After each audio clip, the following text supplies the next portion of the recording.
Hello viewers, আশা করি সকলে ভালো আছেন। তো ভিউয়ার্স, ইতিমধ্যে কিন্তু আধার কার্ড বাতিলের একটি চিঠি কিন্তু বাড়ি বাড়ি আসছে। অর্থাৎ ভিউয়ার্স, আধার কার্ড ডিঅ্যাক্টিভেশনের নোটিশ কিন্তু ইতিমধ্যে বাই পোস্টের মাধ্যমে বাড়ি বাড়ি আসছে। তো এটা নিয়ে হয়তো আপনারা অনেকেই চিন্তায় আছেন। তো ইতিমধ্যে রাজ্যের মুখ্যমন্ত্রী কিন্তু একটি নতুন ঘোষণা করেছেন, যদি এই ধরনের কোনো চিঠি অর্থাৎ আধার কার্ড ডিঅ্যাক্টিভেশনের কোনো নোটিশ আপনার বাড়িতে আসে অথবা আপনার আধার কার্ড ডিঅ্যাক্টিভেশন করে দেয়, সেক্ষেত্রে ভিউয়ার্স আপনাকে কোনো রকম চিন্তা করতে হবে না। কারণ রাজ্যের মুখ্যমন্ত্রী মমতা বন্দ্যোপাধ্যায় ইতিমধ্যে একটি নতুন পোর্টাল লঞ্চ করতে চলেছেন, যেখানে আপনার কাছে যদি এই ধরনের কোনো চিঠি অথবা আপনার আধার কার্ড ডিঅ্যাক্টিভেশন হয়ে যায়, সেই ক্ষেত্রে আপনি কিন্তু সেখানে কমপ্লেন জানাতে পারবেন এবং মাননীয় মুখ্যমন্ত্রী তার যা ব্যবস্থা রয়েছে সমস্তটাই কিন্তু গ্রহণ করবে। তো ভিউয়ার্স, আজকের ভিডিওতে আমরা সমস্ত বিস্তারিত তথ্য যেটা রয়েছে মুখ্যমন্ত্রী কি কি বলেছেন সমস্তটাই কিন্তু জেনে নেব। তো ভিডিওটা শুরু থেকে লাস্ট পর্যন্ত দেখবেন, আশা করি ভিডিওটা দেখে উপকৃত হবেন।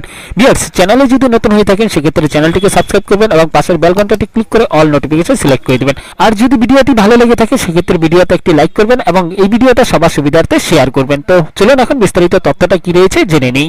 ভিউয়ার্স, রাজ্য জুড়ে এখন শুরু হয়েছে নতুন আতঙ্ক, যে আতঙ্কের নাম হলো আধার কার্ড বাতিল অথবা আধার কার্ড ডিঅ্যাক্টিভেশন। আসলে ভিউয়ার্স, আধার কার্ড বাতিল অথবা আধার কার্ড ডিঅ্যাক্টিভেশনের একটি চিঠি কিন্তু বাড়ি বাড়ি আসা শুরু হয়েছে এবং এই চিঠি আসার পর থেকেই আতঙ্ক বাড়তে শুরু করেছে। এমনকি ভিউয়ার্স, লোকসভা ভোটের আগে এমন আধার কার্ড বাতিলের চিঠির পরিপ্রেক্ষিতে রাজনৈতিক তরতাজাও শুরু হয়েছে। রাজনৈতিক কোনো অভিসন্ধান রয়েছে বলে অভিযোগ করেছে তৃণমূল। তবে ভিউয়ার্স, আধার কার্ড বাতিল অথবা আধার কার্ড ডিঅ্যাক্টিভেশন এই ধরনের কোনো চিঠি যদি আপনার বাড়িতে আসে, সেক্ষেত্রে আপনাকে কোনো রকম চিন্তা করতে হবে না, এমনটাই কিন্তু সরকারি একটি অনুষ্ঠানে মুখ্যমন্ত্রী মমতা বন্দ্যোপাধ্যায় জানিয়েছেন। পাশাপাশি ভিউয়ার্স, মুখ্যমন্ত্রী মমতা বন্দ্যোপাধ্যায় এর জন্য বড় ব্যবস্থা গ্রহণ করেছেন বলে দাবি করেছেন। সেই সঙ্গে ব্যবস্থা গ্রহণের জন্য ইতিমধ্যে সরকারি আধিকারিকদের নির্দেশ দিয়েছেন। ভিউয়ার্স, আমরা প্রত্যেকেই জানি আধার কার্ড এখন একটি গুরুত্বপূর্ণ নথি আমাদের কাছে।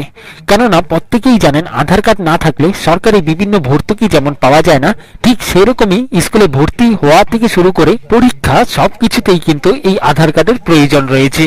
তাই ভিউয়ার্স, এমন পরিস্থিতিতে আধার বাতিলের চিঠি কোথায় কোথায় আসছে তা সম্পর্কে খোঁজ রাখতে নির্দেশ দিয়েছেন খোদ মুখ্যমন্ত্রী মমতা বন্দ্যোপাধ্যায় এবং পাশাপাশি তিনি একটি পোর্টাল তৈরি করার নির্দেশ দিয়েছেন। তাছাড়া ভিউয়ার্স, মুখ্যমন্ত্রী মমতা বন্দ্যোপাধ্যায় রবিবার জানান, ব্লকে ব্লকে নজর রাখুন কার আধার কার্ড কেটেছে। কালকেই অনলাইন পোর্টাল তৈরি করা হবে এবং গভর্নমেন্টের তরফে একটি প্রেস করে জানিয়ে দেওয়া হবে। অর্থাৎ ভিউয়ার্স, আপনার আধার কার্ড যদি ডিঅ্যাক্টিভেশন করে দেয়, সেই ক্ষেত্রে আপনি সেই পোর্টালের মাধ্যমে মুখ্যমন্ত্রীকে জানাতে পারবেন এবং আপনার কমপ্লেন পাওয়া মাত্রই মুখ্যমন্ত্রী কিন্তু অ্যাকশন নেবে, এমনটাই কিন্তু জানিয়েছেন। তাছাড়া ভিউয়ার্স, আধার বাতিল করার বিষয়ে যে চিঠি এসেছে সেই চিঠি দেওয়া হচ্ছে আধারের 28A রেগুলেশন অনুযায়ী। ভিউয়ার্স, এই আইন অনুযায়ী তখনই আধার বাতিল করা হয় যখন কোনো গ্রাহককে বিদেশি বলে সন্দেহ করা হয় বা যাদের ঠিকানার প্রমাণপত্র সঠিক থাকে না অথবা সন্দেহজনক থাকে। তো ভিউয়ার্স, এই মুহূর্তে যদি আপনার কাছে এই ধরনের কোনো চিঠি এসে থাকে ইউআইডিআই অথবা আধার থেকে, তাহলে আপনার কিন্তু কোনো রকম চিন্তা করার বিষয় নেই। তো আপনি কিন্তু অবশ্যই মুখ্যমন্ত্রী যে নতুন পোর্টাল লঞ্চ করেছে সেই পোর্টালের মাধ্যমে আপনারা জানাতে পারবেন। তো পোর্টালটি কি সেটি কিন্তু এখন পর্যন্ত জানা যায়নি। মুখ্যমন্ত্রী এখন পর্যন্ত প্রেস মিট করে কিন্তু পোর্টালের সম্বন্ধে কিছু ঘোষণা করেনি।